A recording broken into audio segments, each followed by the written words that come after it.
Igwe bwana, kama unavyoona nipo na wa Nigeria hapa. Unajua ni miongoni mwa watu ambao wamekuja kwenye red carpet ya Rusi Award na wanaondoka na tuzo usiku wa leo. Oya, inakuaje mkali? Poa poa kaka, inakuaje? Safi kama kawa? Kama kawa. Oya, unaitwa nani? Kwa majina naitwa Ibrahim Banda.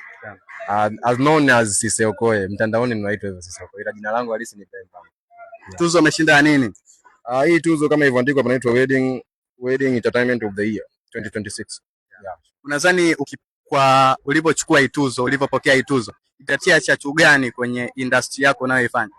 Tulivyochukua, yani tuliomba sana Mungu tuchukue hii tuzo. Ilete motivation na pia nguvu irudi tena upya. Sisi ni Crown Mates. Unaona tunachukua hii ni ya 3 kaka. Ya tumeweza kutetea mara ya 3, kwa hiyo tunao 3 in row. Mara 3 full reason. Ya kwa hiyo wale watupigia kula kuwezesha kuchukua hii tuzo. Hii ni tuzo yetu, Crown wote, ma legend wa Crown, hii ni tuzo yetu wote kwa mara ya 3 mfululizo tunachukua.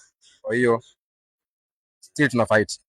Hongereni sana, kama unavyoona washikaji wamependeza. Ngoja nimuulize, kitu gani ambacho kimewapa inspiration kuapia kwenye huu muonekano usiku wa leo? Bana, si kwanza sisi ni watu tunapenda kupoa. Yaani cha kwanza sisi ni Wanyamwezi. Kwa sisi smart ndo kazi yetu. Kwa hiyo kuvaa hivi ni motisha pia kwa wengine pia, au ni njia pia wao kujifunza pia kupitia sisi. Kingine tunamshukuru sana Mwenyezi Mungu kwa nafasi hii. Hongereni sana. Mwanangu, kitu gani ambacho umechangia kwenye, yani idea gani umechangia kwenye huu muonekano wenu wa leo?